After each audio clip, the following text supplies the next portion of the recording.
If you die, you lose. If you quit, you lose. If you make it to the end of the loop, you still lose. Sucker!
The Champion of Light knows that the time itself is about to end.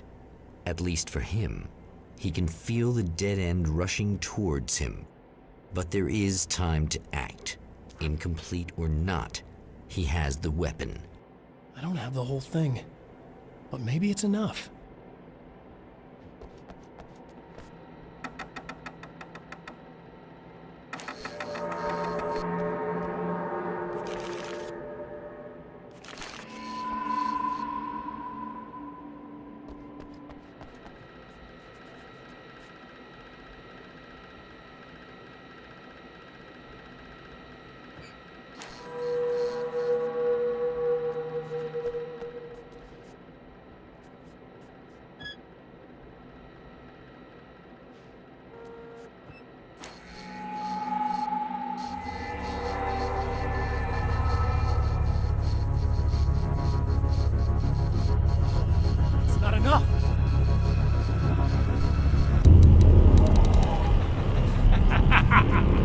You're trying to be cute, aren't you? What are you up to? It's a waste of time, buddy. You should just lie down and die. Let me take over. This is the only thing you've got coming to you. From here to eternity. No matter how many times you come back.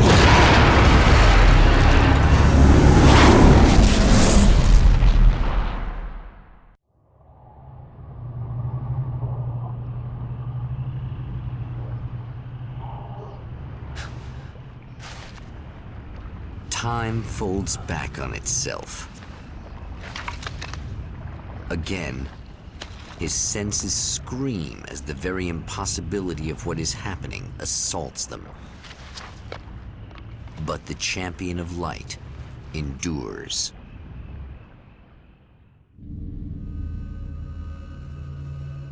Each time he gets a little closer. Each time another detail falls into place. Now the trap works against the Herald of Darkness.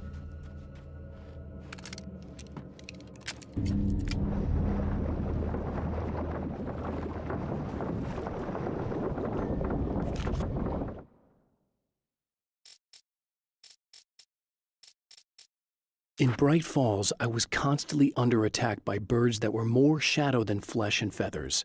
But this is an evolution. Some of the Taken were actually capable of turning into a flock of birds to escape my attacks and turning back into human form to make surprise attacks.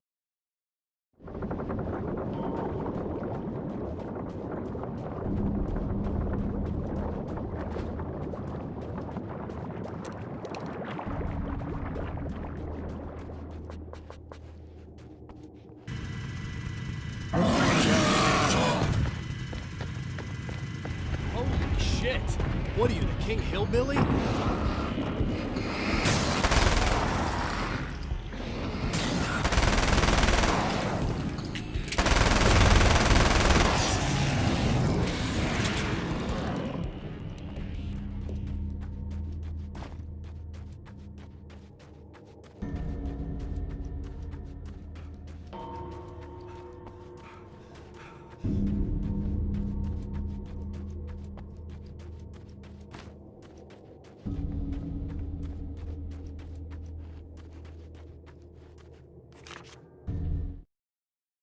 Thor and Odin Anderson, old gods of Asgard.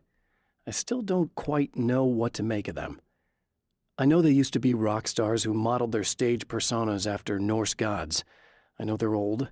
I know that in their day they fought the darkness as I do. I know they're demented and insane, ravaged by age and self-abuse. But there's something in them, something powerful that took hold when they were touched by the powers beyond. A thing that goes far beyond just stage names. Something godlike.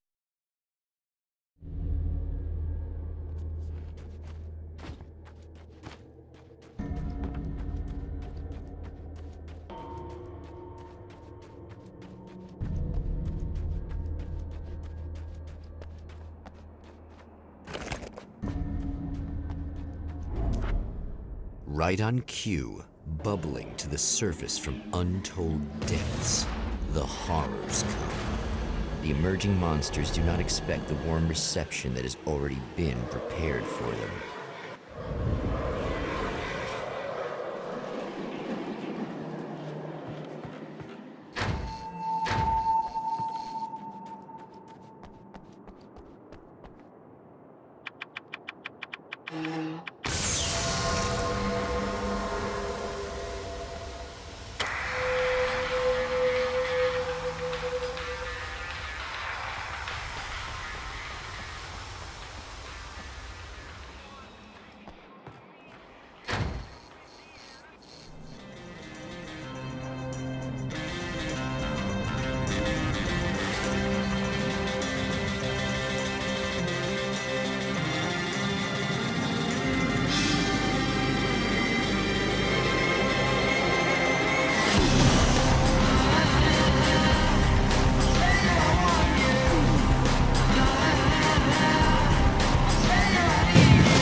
Next stop, saving Emma.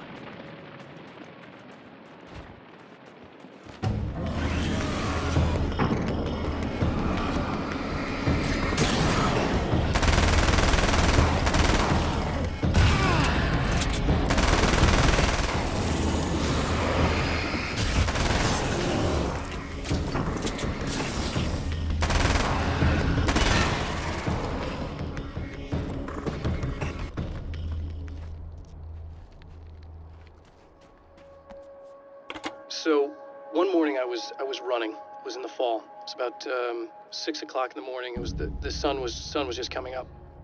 And there's this huge estate right on the Long Island Sound called the Ziegler Estate, and it's monstrous, and it has these old iron gates that have these. They're spiked, very, very sharp. But it's acres and acres of land. And so I'm running, and I'm listening to Tosca, listening to opera. And there's a moment in Tosca where Tosca's about to stab Scarpia, okay? And it's very, very dramatic. And it's there's this huge duet. And so I'm running, and you can see the breath coming, you can see my breath coming. The sun is coming up, and there's this incredible scene happening. And all of a sudden, in the distance, I look, I see something that's on the fence. And as I'm running up, I realize it's a deer. And the deer has tried to jump over this fence, like 8 feet high. Tried to jump over the fence. It landed on top of the fence. It caught it in its chest, and it slid all the way down. So it had opened the deer from the chest to all the way down its stomach, and it was still alive. It was flailing, absolutely flailing. I remember just this music, and the thing was running, and I couldn't believe what I was seeing. Absolutely couldn't believe what I was seeing, and I couldn't get at the deer. It was on the other side, so it's like the idea of okay, well, you should help the deer, try to put out his memory. I couldn't get near it, and it was huge. It was gigantic. And so and there was gigantic horns. I mean, it was a visual I will never, ever forget. And I just remember as I was running, and just these flock of crows that were in the trees just flying. It was the most cinematic, frightening thing I've ever seen. I just stood there. I stood there until it died, and then just started running home.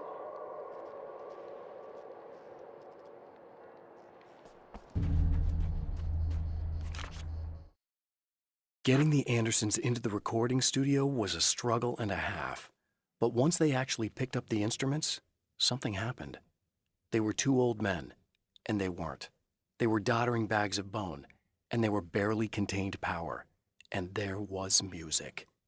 Barry rubbed his hands together. He knew how to pick a winner. Now all they needed was some direction on how to make things a little more modern. Barry had never produced a thing in his life, but he knew what he liked. He knew Balance Slays the Demon was going to be a hit.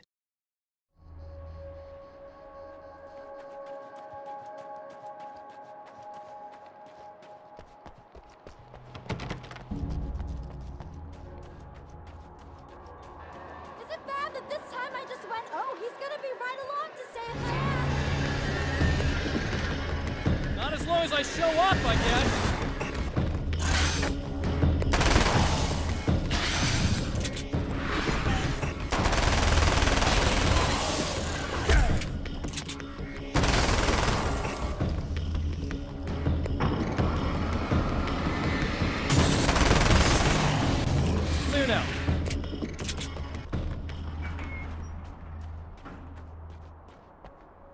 Yeah, thanks for saving me again. I'd hate to die before I'm scheduled to be murdered. I guess I have you to thank for setting everything up at the oil derrick. Yeah, well, I figured that if we were going to go over this again, we might as well try to be smart about it, huh? I appreciate it. You took a big chance doing that. Are you okay? What do you think? I've died twice. I remember everything pretty clearly now. You said I was gonna be okay. I don't know what happened. It's not your fault. I think one of those, what did you call them? The takers? I think they did something to the power and they got me that way. I'm sorry. But I got the keys from the dead guy in that room. And I'm not handing them over until you do something about this. I'm sick of getting killed. Fair enough. You seem calmer now. I tried freaking out. It didn't do much good for me. I guess you get used to the craziest stuff. Good for you. Plus I figured I'd take the edge off, you know? Mm-hmm. Those herbal supplements are pretty good, huh? Oh, yeah. I wanted to try to explain things to you now since you're calmer, but maybe this isn't the best time after all. Oh, shit, yeah. Better not get all metaphysical on me now. Seriously, I'm like 2 sentences away from thinking how we could all be like atoms on God's skin or something. Or figments of somebody's imagination? Wow. I'm just gonna try to chill out and not think about that or getting murdered or anything, if you're cool with that. Gotcha.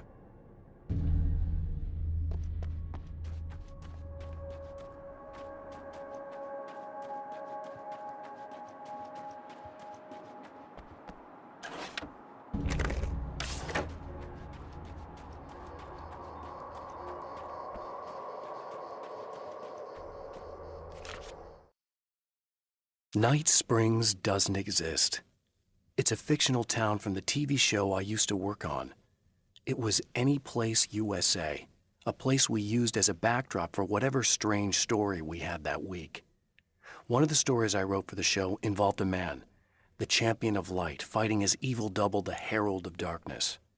It was something I'd written back in the real world, something I had a link to, a framework I could build on. I had adapted it into a new story. This story.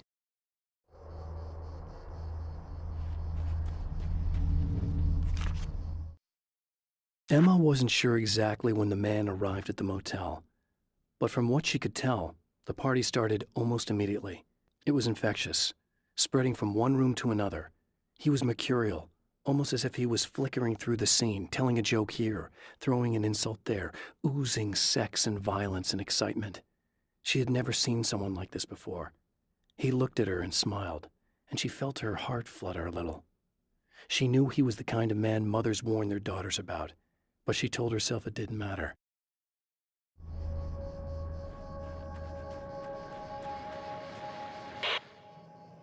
So I've been thinking about Barry. I don't know what to do about him yet. I mean, I'm not gonna keep him around, that's for sure. Al? Ugh, little parasite. Your best friend. Really? That's the best you can do.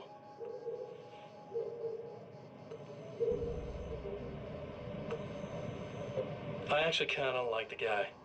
He's a plucky little butterball. He plays the clown, that's a hard road to take. But I don't need him sticking his fat face in my business. Did you know he's been hanging out with the sheriff from that shitty little town? They keep in touch. Barry's about the only guy who insists that you're not dead. How about that?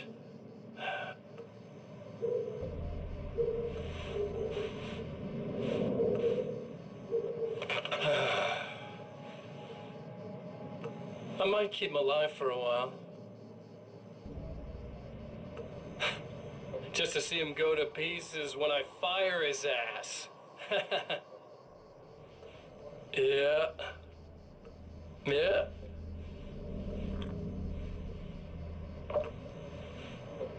Yeah.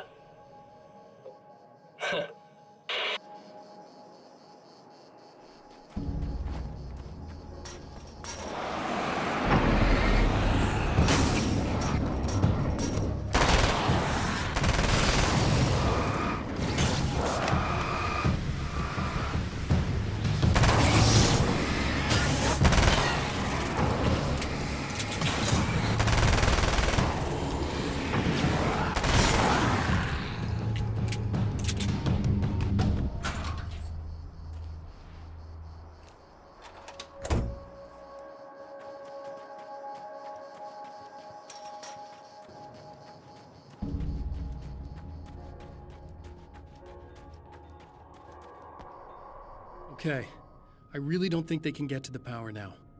Thank you. That's a relief. Here's the keys that you needed.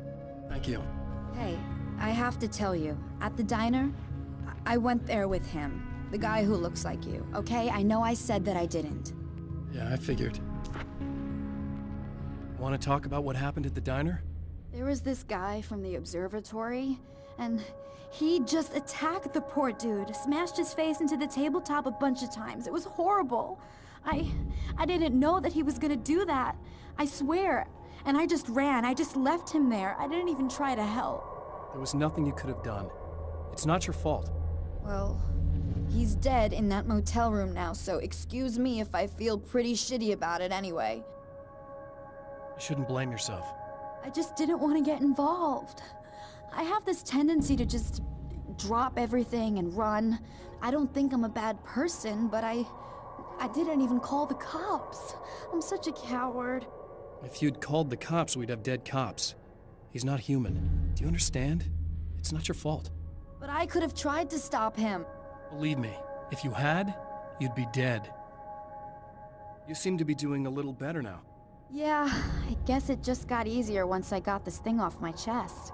I just feel so guilty about it, especially because I didn't pick up on any of the warning signs. I just really liked hanging out with him, you know? He was smart and charming and funny and hot. The way you could be, I guess. I guess.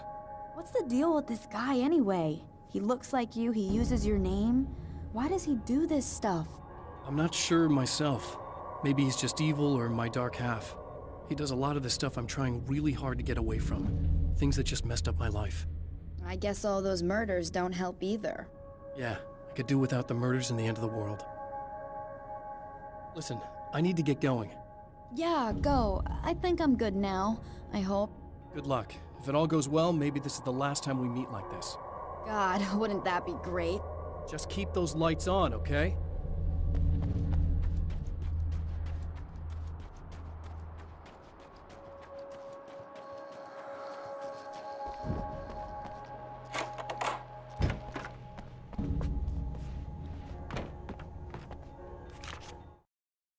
Alice and Barry, my wife and my best friend, are easily the two most important people in my life, and they've never really gotten along with each other.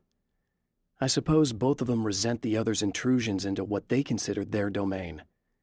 After I was gone, they maintained an uneasy truce. My book stayed in print, still selling, the licensing machine churned away. She was my wife and controlled the intellectual property. He was my agent and took care of the business. I wish they found more common ground than that.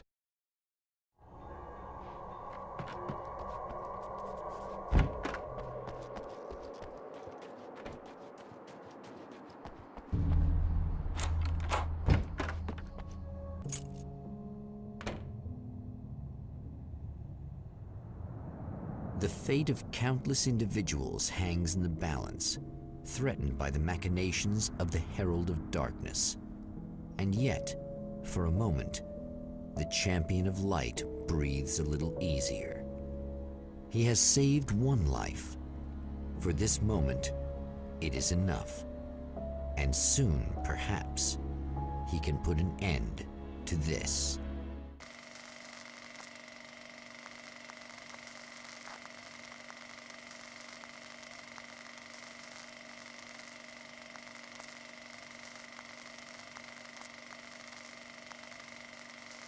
Returning to the observatory for what he hopes is the final time, the man feels anticipation and dread in equal measure.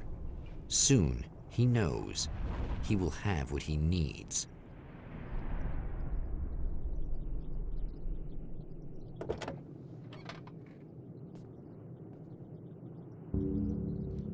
Hello, I was expecting you. I've already taken care of the imaging array, but you should still look into securing the primary coolant flow. Thanks for tuning in to the second part of our interview with Serena Valdivia and award-winning photographer Alice Wake. Now, Alice, we were talking about your husband, Alan Wake.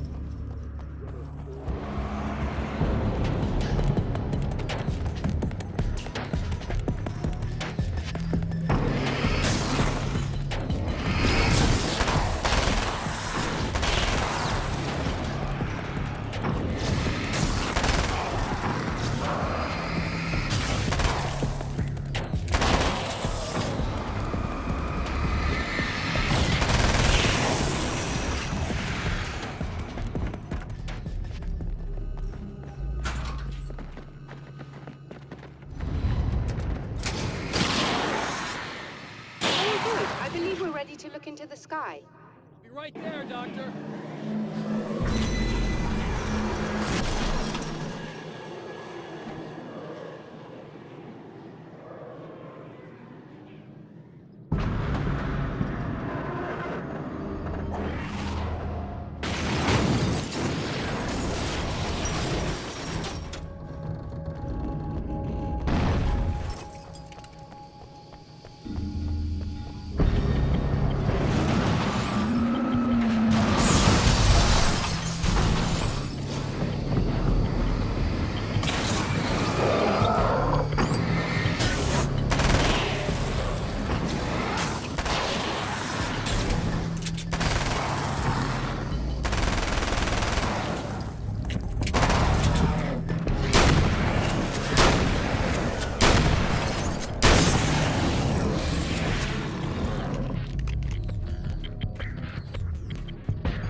The film noir poster reminded me of Alex Casey, the detective's cool exterior never cracking even with the gun pointed in his face.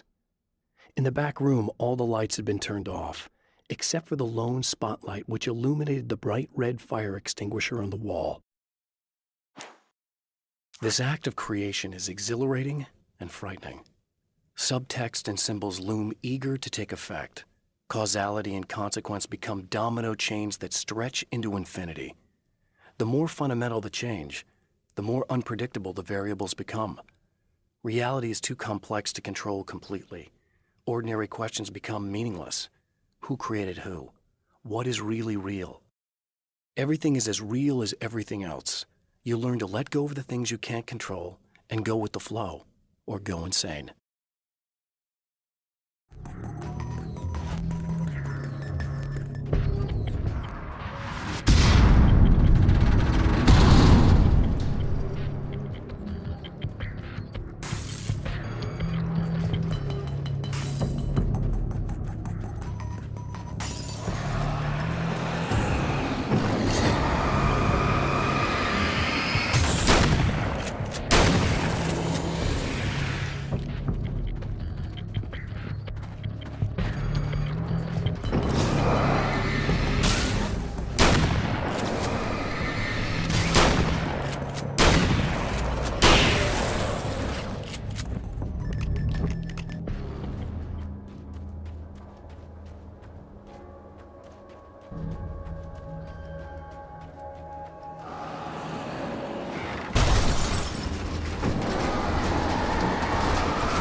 This is what you look like. Does that bother you? I bet it does. I'm not just wearing your face, you know. It goes a lot deeper than that. There's a lot of you and me. All the best parts. At first, I was just an idea. But they kept telling all those stories about you. You already had that rep. And then you disappeared mysteriously. And then, the stories about bad, crazy Alan Wake came true. And here I am. That's the best part, isn't it? When that happens, you can always count on Cauldron Lake.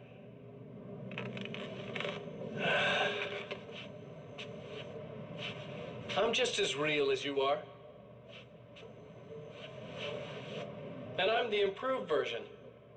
No fears, no doubt, no weaknesses, no self-deception here. I don't let anything drag me down.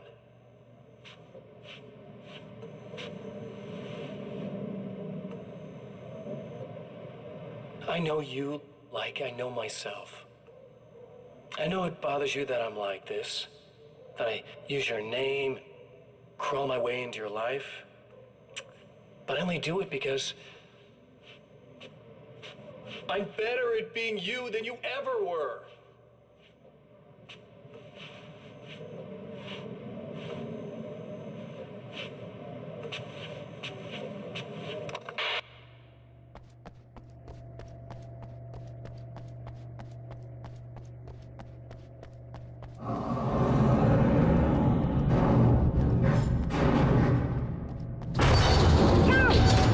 Protect the telescope or we can't complete the signal.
observatory. That's just rude. Are you alright? I'll live. I'm glad. I'll send the lift down to you. I remember our previous encounters very clearly now. But technically, if this really is a loop in time, we've never met before. I don't know why our awareness persists, but it's bloody fascinating.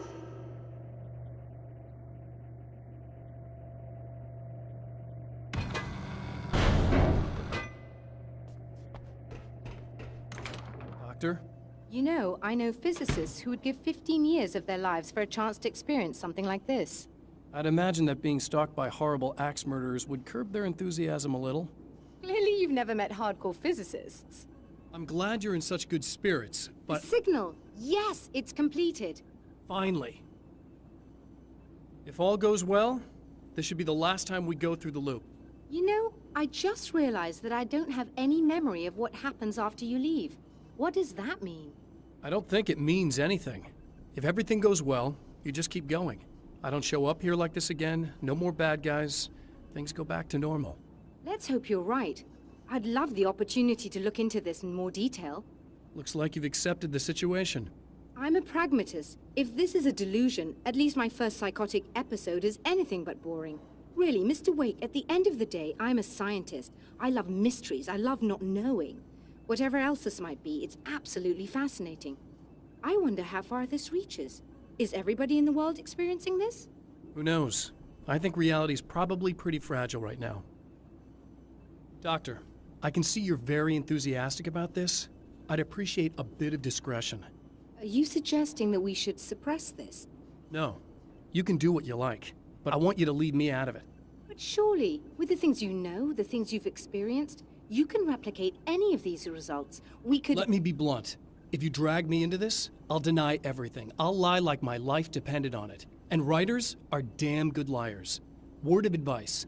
This is things man was not meant to know territory. You get into this, chances are you'll open up a door into a world of hurt. Believe me, I know. I see.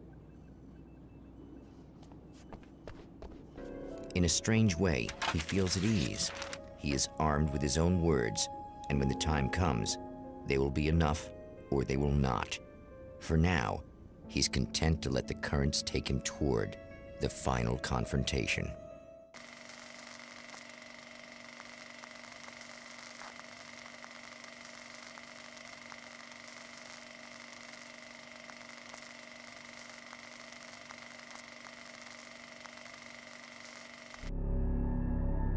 Once more, we return to the drive-in.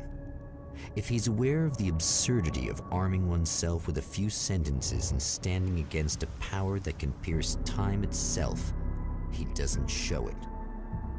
The man has his share of weaknesses, perhaps more, but cowardice is not among them.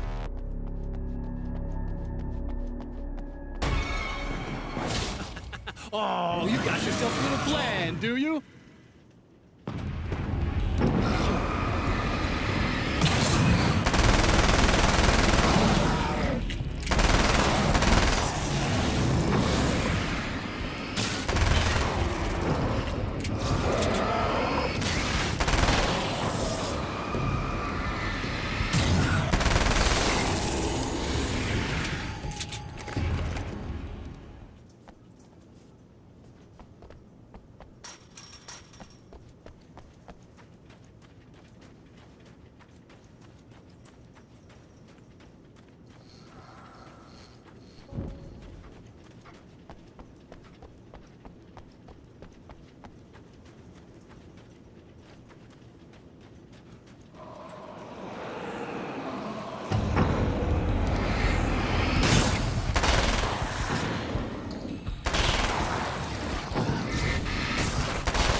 never getting out of this, Wake. Never! Don't worry. I'll take care of your wife and your life. Really, I'm a psycho. You knew I am a psycho. I told you I'm a psycho. I'm a psycho. You knew I'm a psycho. I told you I'm a psycho. 'Cause really I'm a psycho. I told you I'm a psycho, psycho, psycho. You knew I'm a psycho. I told you I'm a psycho. 'Cause really I'm a psycho.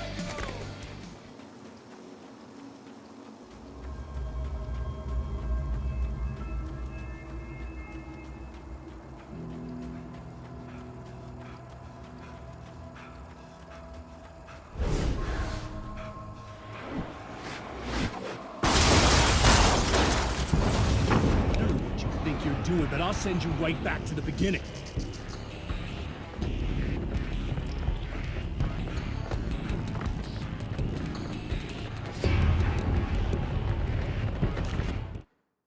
When the dark man's eyes suddenly locked into Serena's, she flushed hot. They ignited a black fire in her. He was talking. He wanted the power turned off. He said something about the projector booth. She hooked a finger under his belt buckle. He grabbed a hold of her throat and twisted until it hurt. Somewhere deep inside, a part of her screamed in paralyzed horror, but the moan that escaped from her throat had no panic in it. "Pay attention," he said. "Business first."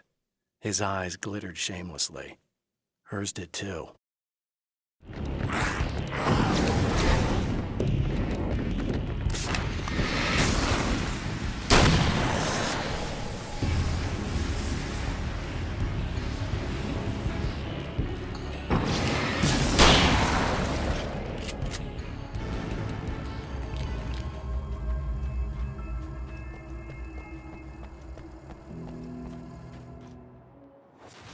What? You think whatever it is you're gonna do is gonna make a difference? This'll end up just like before!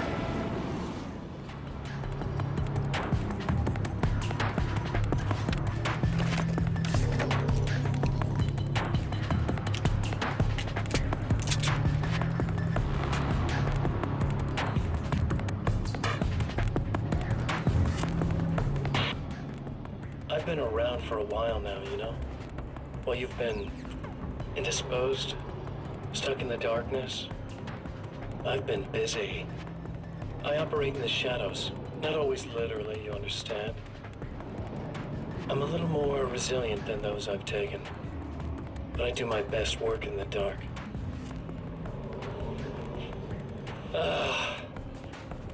And there's so much darkness out there that goes deep. And the things that live in it are fast, big bastards. They don't mind getting a little bit of elbow room. All that chaos and madness, it doesn't really do that much down there. It's like pouring a glass of water into the ocean, right? But up here, yeah, you can really make an impact. All they need is someone to bring them all the way through. But first, I had to take care of you. You party pooper. You're stuck in an eternal cycle now. The sun's never coming up for you. Everything else? Do my thing, get a bit of quality time with Alice. That's a little something for me. And I deserve it.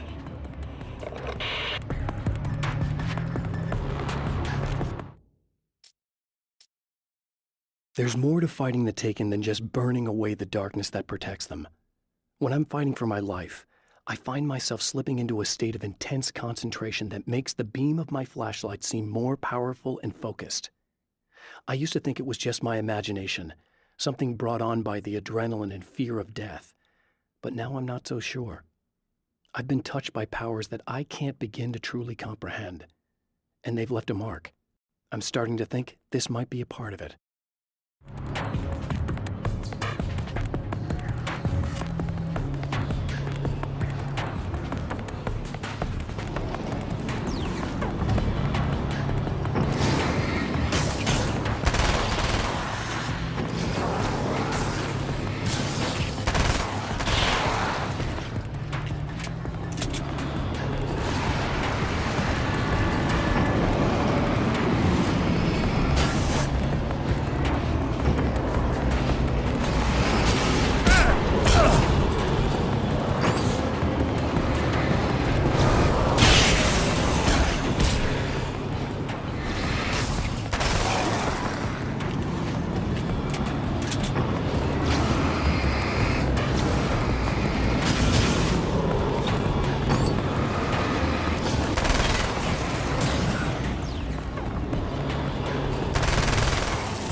Again, the Champion of Light enters the final trap. The new reality is almost here.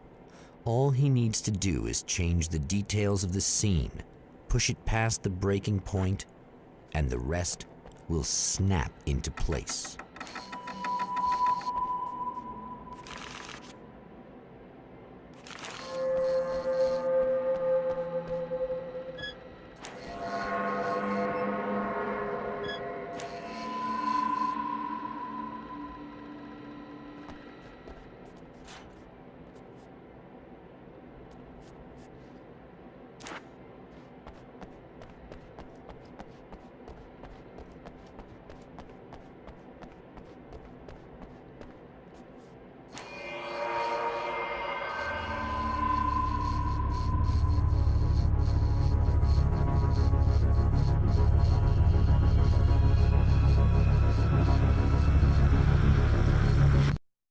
Oh, come on, buddy.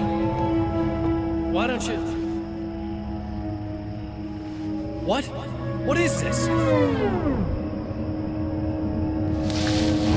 No! No!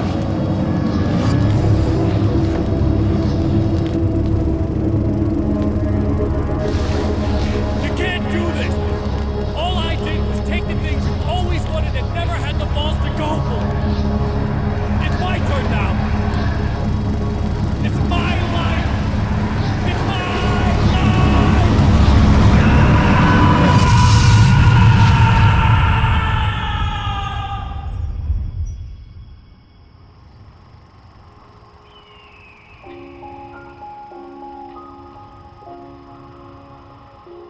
Alan?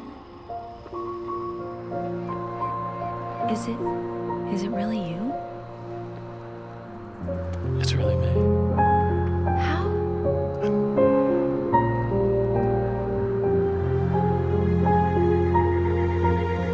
I love you. I love you.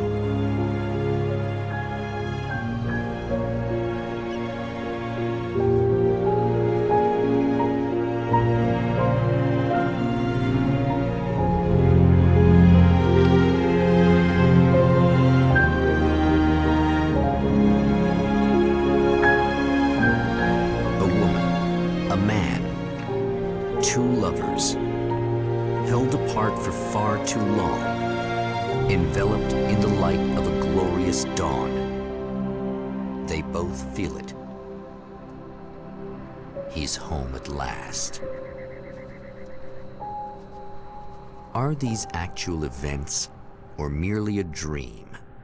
A memory, or a glimpse of what is to come? One thing is certain. This scene takes place in another time and another place, far, far away from Night Springs.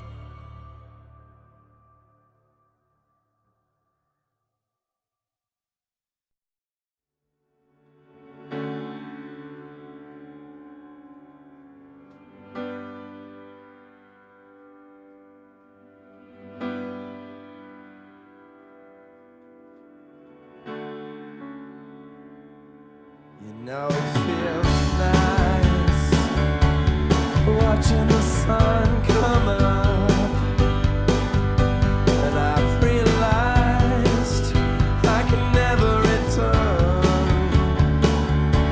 Oh baby, it feels good watching the sun come up. I can attack the day with the will to burn.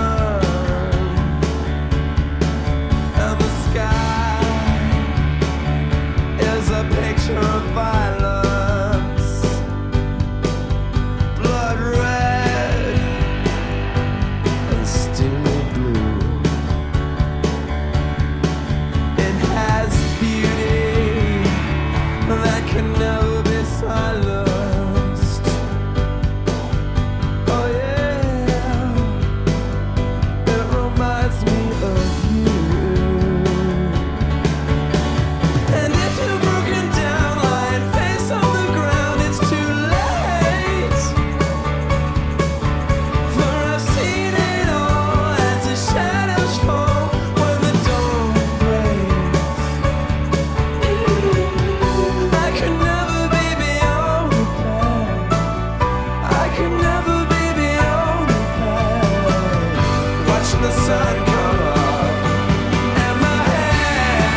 I'd found her film from the pile of containers in the back. I'd threaded it into the projector. I swallowed hard, staring at the screen, hearing her voice, the sunrise I remembered so well only moments away. And then Mr.